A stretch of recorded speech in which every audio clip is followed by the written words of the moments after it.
Namo Bhagavate Vasudevaya. Om Namo Bhagavate Vasudevaya. Om Namo Bhagavate Vasudevaya. So today we're reading from Bhagavad Gita chapter 18 verse number 37. So you can repeat after me. Yattad agre visham eva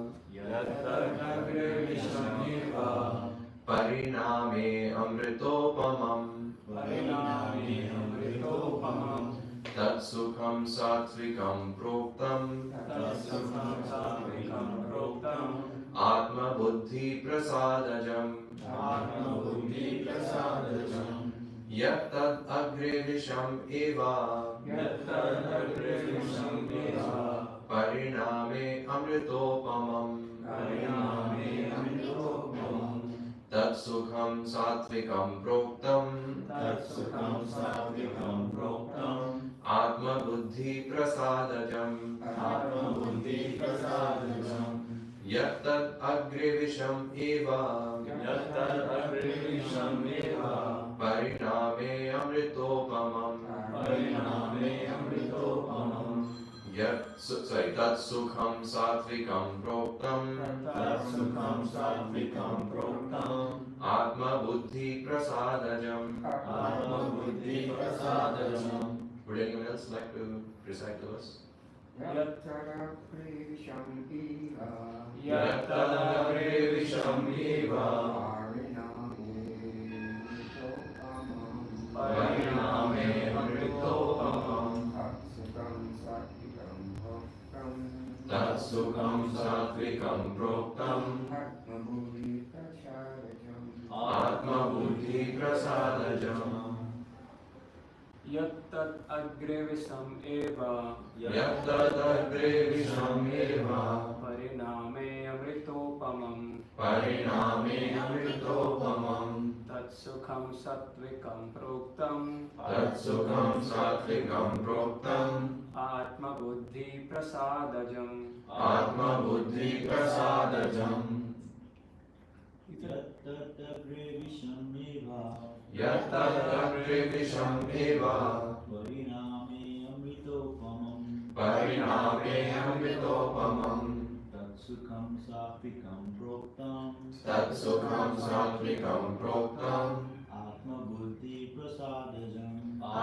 buddhi prasadajam.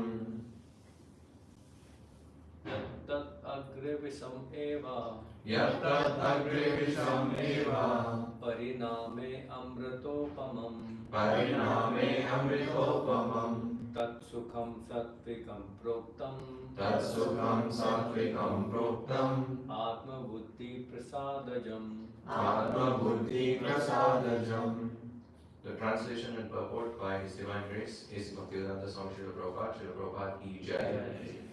That which in the beginning may be just like poison, but at the end is just like nectar, and which awakens one to self-realization, is said to be happiness in the mode of goodness. I'll repeat the translation. That which in the beginning may be just like poison, but in the end is just like nectar, and which awakens one to self-realization, is said to be in the mode of happiness in the mode of goodness. So purport. In the pursuit of self-realization, one has to follow many rules and regulations to control the mind and senses and to concentrate the mind on the self. All these procedures are very difficult, bitter like poison. But if one is successful in following the rules and regulations and comes to the transcendental position, he begins to drink real nectar and enjoys life. That's the purport. Om Ajnanate Mirandhasya Jnananjana Chakshunmilitam Yena Tasmai Shri Gurave Namaha. Namo Vishnu Padaya Krishna Krishnaya Bhutale Srimate Bhaktivedanta Swami Niti Namine Namaste Saraswati Devi Gauravani Pracharine Nirvishesh Shunyavadi Pashyat Deshatarine Jai Shri Krishna Chaitanya Prabhu Nityananda Shri Advaita Vedanta Shri Vasadi Gaur Bhakta Vrinda Hare Krishna Krishna Krishna Hare Hare Hare Ram Ram Ram Hare Hare. So this chapter is the last chapter of Bhagavad Gita, and over here Krishna is summarizing all of the teachings from Bhagavad Gita. And one of the teachings which is mentioned here is, as Garuda Prabhu was initially talking about, is the type of happiness. So when we go out in the material world, for example, you may speak to lots of people, different people, and all of them will say they're happy. So I mean, you won't find even a person who is, walking around in a wheelchair, has an oxygen cylinder at the back, and literally is like suffering life. He can't even like get up by himself. He also thinks he's happy. So such is the material nature that it forces people to think they're happy. But people don't even realize that what they think is happiness is not really happiness. So that is why Bhagavad Gita here talks about the three different types of happiness. So yeah, sure, people can claim that, they are happy, but what is the quality of their happiness? Is their happiness actually really happiness? Or is their happiness not really happiness? Is it filled with other kinds of things? That is discussed here. So, for example, to just take an example, like you may go to a shop, like you may go to Havertown, for example, and in Havertown you'll find different types of mangoes. You may find Bowen mangoes, you may find some Thai mangoes, you may find R2E2s, etc. There are different types of mangoes. But just because it's a mango doesn't mean that the taste of all of the mangoes is the same. All mangoes are categorically different, even though they are all classified under mangoes. Similarly, just because someone is happy doesn't mean that the quality of their happiness is the same. So no two people have the same quality of happiness. And that is why this verse talks about the different types of happiness. So what is the topmost type of happiness? That is described here in this verse. So what is the happiness in the mode of goodness? So if you look at happiness, you can just divide it into three different types of happiness. One in the mode of goodness, one in the mode of passion, and one in the mode of ignorance. So for those who know a little bit of technical language, the mode of goodness is sattva guna. So sattva guna is the type of happiness in topmost happiness. Then you have happiness in rajoguna, and then you have happiness in tamoguna. So what is the happiness in sattva guna? What is the topmost type of happiness? So here it's described that the topmost type of happiness is yattat agre vishameva. Agre means in the beginning. Visham means poison. So it says that in the beginning, this type of happiness, the happiness that is in the mode of goodness, it appears to be like poison. But then it says pariname amritopama. Pariname means the result is amrita. Amrita means nectar. So the ultimate result is that it feels like nectar in the end. That is the type of happiness which is described in the mode of goodness. So you may ask, how is it possible that initially it feels like poison, but then eventually it feels like nectar? Well, if you look at, if you go back to your childhood days, like I remember when we were young, our parents used to say that, study hard now and then you can enjoy the results later. So similarly, when you go to sports camps, I don't know how many of you play sports. I know she plays sports, and you play sports. Yeah, anyone else here play sports? No, we used to be in school. Oh yeah, used to in school, yeah. So if you go to formal training for sports, they also say the same thing. Like your initial training days are very hard. You have to wake up early in the morning and then go, and then you have to work very hard, control your diet, etc. Brijesh Prabhu will also know about that. Yeah, if you want an end result, you have to kind of work hard for it.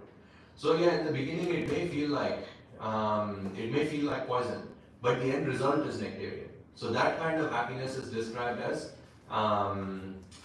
mode of goodness. So happiness in the mode of goodness. But can we classify the happiness that comes from sport, or can we classify the happiness that comes from military training or school studies to be in the mode of goodness?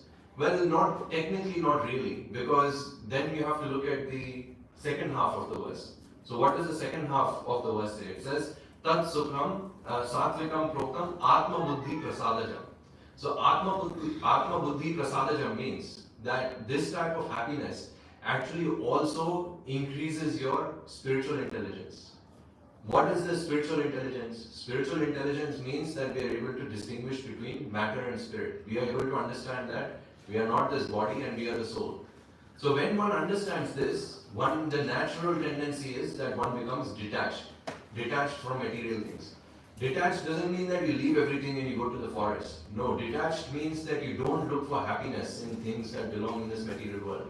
You're satisfied with what comes of its own accord, and then you're not dissatisfied if that thing leaves you.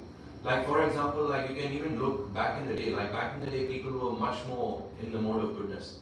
Like if you look at your grandfather or even your great grandfather, like they didn't really have too many earnings. Like they weren't really like flauntingly rich or anything like that. Like they would generally have like a modest income and they would be satisfied with whatever came out of their own income and they would just live life happily. They would maybe live on the field, like in the um, farms, and they would do farming and cultivate, and they would be happy. They would live life happily. So that type of happiness is essentially in the mode of goodness. Why? Because it does not require, so they're not like eagerly anxious to acquire things. They're not eagerly anxious that, oh, I might lose something. Like they don't have like insurance for all of their houses, their cars, everything, because they don't care. Like if you lose it, you lose it. I'm not saying go and get rid of your insurance company, etc. I'm not saying that. I'm just pointing out that life nowadays has become very complicated, that we don't even understand what is real happiness. That we think that what we're going through right now is real happiness, but actually that's not the case. Because real happiness is that which comes from detachment. When you're not really worried about what's going to happen to you, and you're not really worried about what you might gain. That kind of happiness is happiness in the mode of goodness. Now the second point that we mentioned, that Atma Buddhi Prasadajam. Atma Buddhi Prasadajam means that one is able to get understanding of the self, self-realization through that. So when one practices devotional service, for example, like there are many rules and regulations also.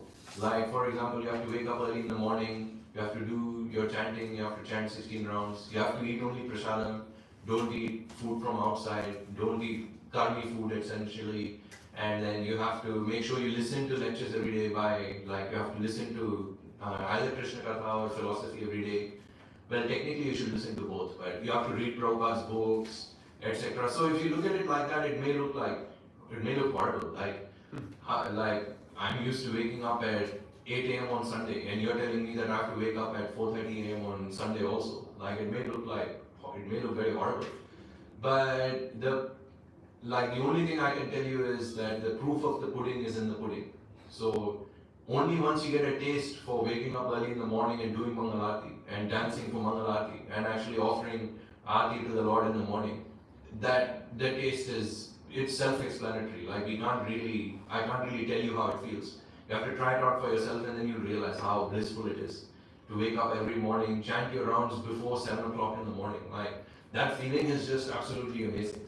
So yes, in the beginning you may feel like, oh no, I want to sleep more, I want to press that snooze button, yeah, and then every 30 minutes the snooze button, you keep pressing that. Yeah, you might find that that is happiness, but actually real happiness comes when you follow the rules and regulations. So when you follow the rules and regulations, then you feel an internal type of bliss, an internal type of satisfaction.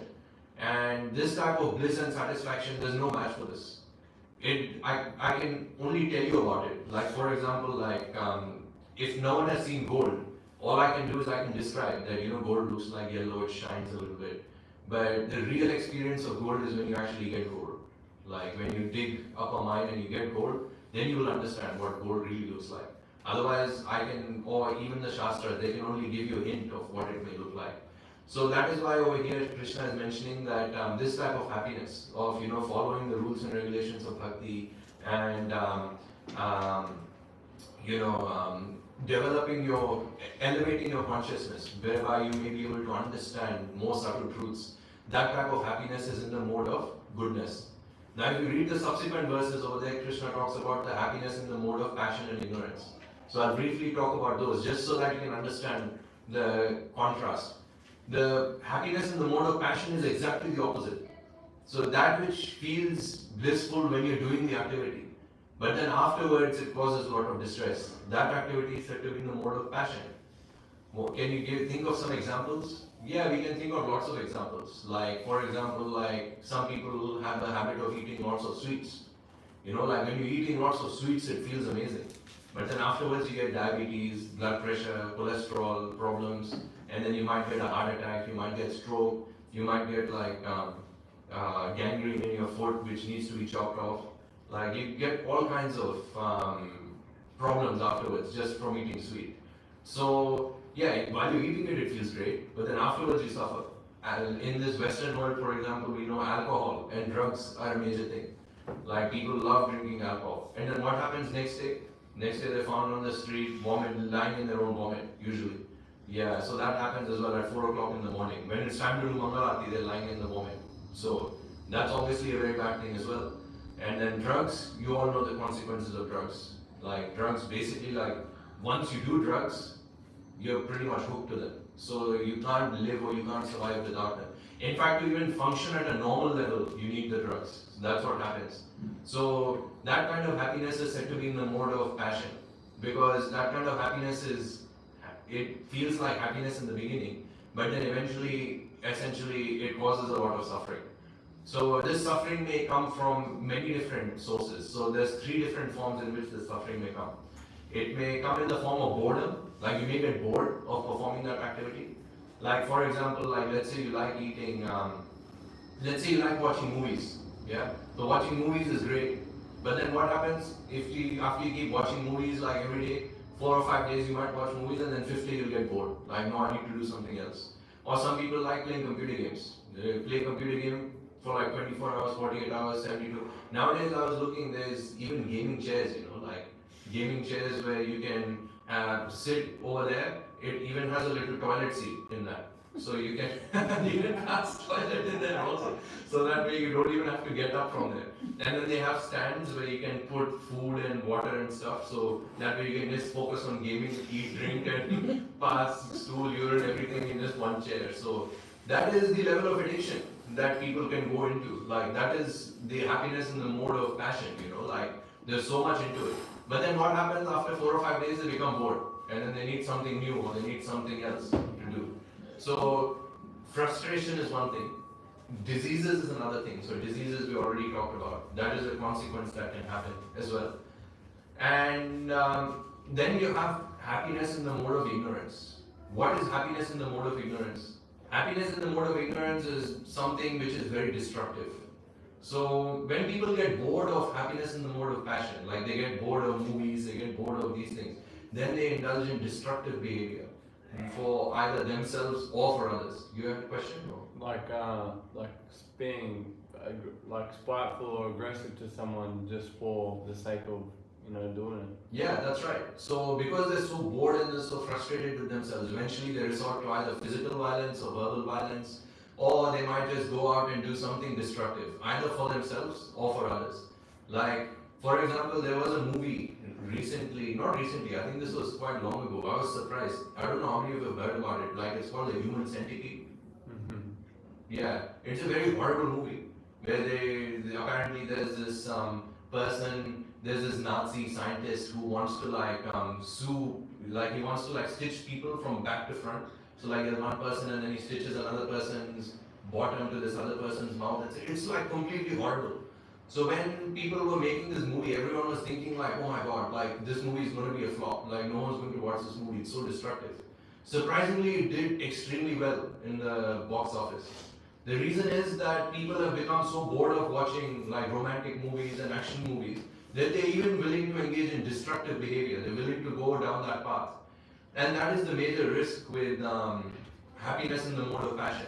If we continue down in this mode of passion, because it leads to frustration, because you get bored, generally the tendency is to go down and do something that is destructive, either for yourself or towards others. Like we see lots of terrorists also. Like we recently had some terrorist attacks as well. And the idea is the same. Like they're really not satisfied in themselves that they have to go and do some destructive things outside. Like they have to kill people or they have to go and suicide bomb themselves, and that is how they find satisfaction. So yeah, I mean ultimately they're all finding happiness, they're all finding some kind of satisfaction. But what kind of satisfaction is it? That is described here. So there's happiness and satisfaction in three different levels: the mode of goodness, mode of passion, and mode of ignorance. Real satisfaction only comes when we achieve or aspire for happiness in the mode of goodness. So when you are constantly reading the scriptures, discussing Krishna Katha, following the rules and regulations of bhakti, then we can actually develop happiness which is in the mode of goodness. Because otherwise whatever we do, like you go to work and you speak to people, most of them are engaged in cultivation of happiness which is in the mode of passion or in the mode of ignorance. So as devotees, yes, and initially the rules and regulations of bhakti will appear very difficult. But they're not really that difficult. But Krishna says in Bhagavad Gita, Raja Vidya Raja Guhyam Pavitra Vedam Uttamam Pratyakshavadamam Dharmyam Susukham Kartum Avyayam, which means that this process of devotional service is very, very happily performed. Susukham Kartum Avyayam, which means that, I mean, if you really look at it, it's pretty much chanting, dancing, reading, and having prasadam, taking prasadam. Like, it's a very happy process. Yeah, it's not really a torturous process. But for some people, because we're conditioned so much in this material world, even that process can be quite a bit of torture, especially when you have to give up some things. Like, one example is like, for example, I'm sure most of you would go to work here, or most of you would go to uni or something. You would see that people are addicted to their coffees. Yeah, people can't live without their coffees. They need their coffee in the morning. But the devotee can wake up at 4:30 in the morning without a coffee. You know, like, yeah, they can even perform night shift. They can even do night shift without coffee. Why is that? Because when you're living in the mode of goodness, when you're actually in the mode of goodness, one of the side effects of the mode of goodness is that it reduces your other modes, like your passion and ignorance. So generally, we see that people who are following the rules and regulations of bhakti very nicely, slowly, their sleeping tendencies tend to go down. They don't sleep as much. They don't need to sleep as much either. They don't feel like eating that much also. That's why, like, Srila Prabhupada used to only sleep for like 2 hours or 3 hours in a day. He didn't need to sleep that much because he was completely in the mode of goodness. He was even beyond the mode of goodness, but at least for external eyes it looked like he's in the mode of goodness. Yeah, he didn't really need to eat that much also. Like, sometimes you could, like, for a full day without eating also. So that is why it's described that happiness in the mode of goodness is much better. Like, you can conquer all of your animalistic tendencies and all of our inferior tendencies if we perform the rules and regulations in the mode of goodness. So that is why Krishna recommends here that we perform this, or we try to come into the mode of goodness so that we can elevate our consciousness and we can truly become happy. Because one of the other characteristics of this kind of happiness is satisfaction. Satisfaction is something which is only present in the happiness which comes from the mode of goodness. Satisfaction, what is satisfaction? Satisfaction means that once you attain this bhakti, or once you obtain Krishna, you feel like there is nothing else that is worth obtaining. You pretty much think that, okay, well, if I get it, it's okay. If I don't get it, it's fine. Like, that's the mentality that the devotee gets. And that level of satisfaction is something which you can't buy with money. You can't get with high power or high influence, this satisfaction. This satisfaction comes from within. That is why this is known as Atma Ruchi, Atma Rama. So when one person becomes satisfied within themselves, like, for example, like, there is a tale in the Upanishads. There is a story in the Upanishads where there is this one king, and he thinks that he's very spiritually advanced. So he goes around he goes to a tour of his kingdom, right? So as he's doing a tour of his kingdom, he sees that there is one, actually while he's touring his kingdom, he notices that there are two swans that are flying over the top. And these two swans, they're discussing amongst themselves. And then they say that, oh, our king thinks that he is the most spiritually advanced person. But actually the most spiritually advanced person is this beggar who lives near the chariot. There's a cart, like a bullock cart, and there was one beggar who used to live near that bullock cart. So they said that he is the most happy person. And he's the most spiritually advanced person. So then this king becomes a bit distressed. You know, this is another sign of happiness in the mode of passion and ignorance. Like, they're never satisfied with themselves. They want to compare themselves to others. They'll only be happy if they are better than others. If someone becomes better than them, then immediately they become distressed. That is essentially also a sign that they're in the mode of passion. So then this king, he became distressed, and then he goes around with his ministers to find where is this beggar essentially, who's living near this cart. So he finds this beggar, and then he tells this beggar, he says that, can you please tell me the secret to your happiness? I'll give you 1,000 coins. He took out his slipper and then he threw it at the king. He said, get away from here, you rascal. He said, I don't want to associate with you at all. Go away from here. So the king, he was intelligent though. So he understood that this guy actually has a point. Like, this guy is not afraid of the king. He's not afraid of any consequences to him. So if it was a normal king, he would get angry, like, execute this man, for example.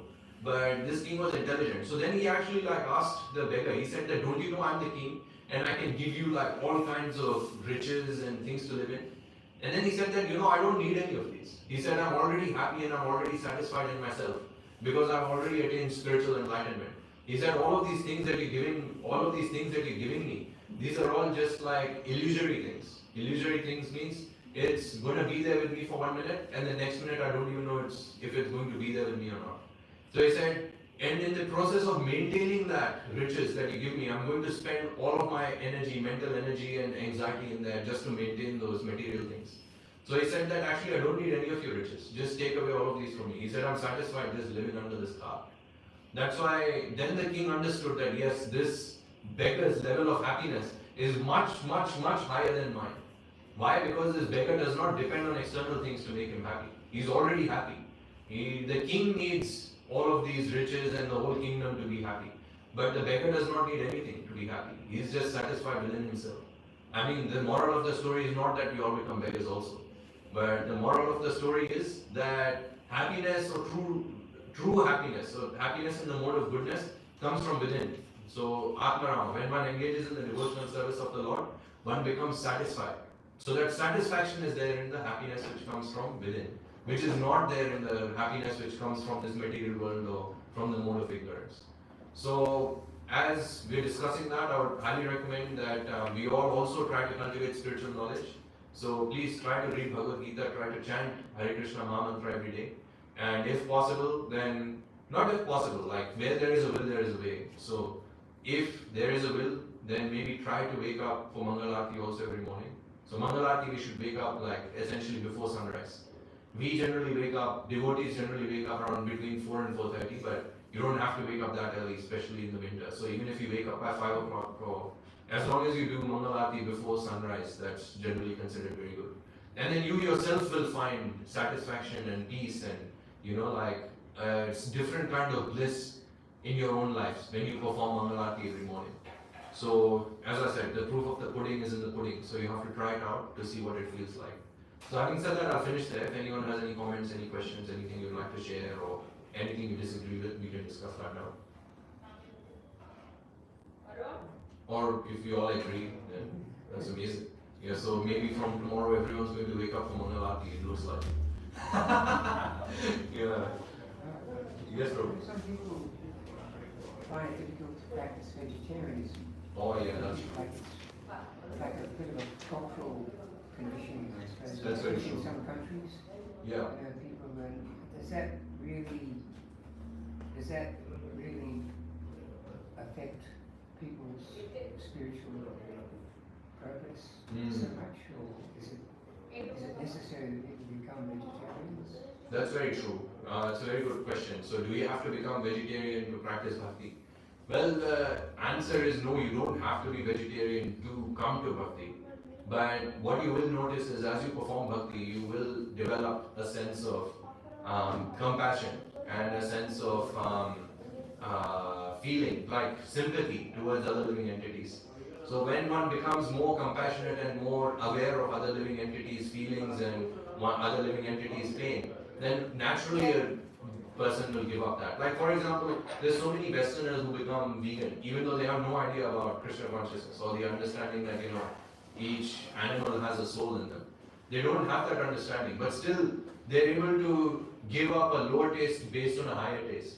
So what is the higher taste? The higher taste is seeing that through my actions, I am saving the life of a living being. Or through my action, another living being gets to live. Through my sacrifice, some other living being gets to live. So that is known as a higher taste. So the higher taste is that satisfaction that I'm doing something for other animals or I'm doing something for other beings. Through that you're able to give up a lower taste, which is the taste of meat.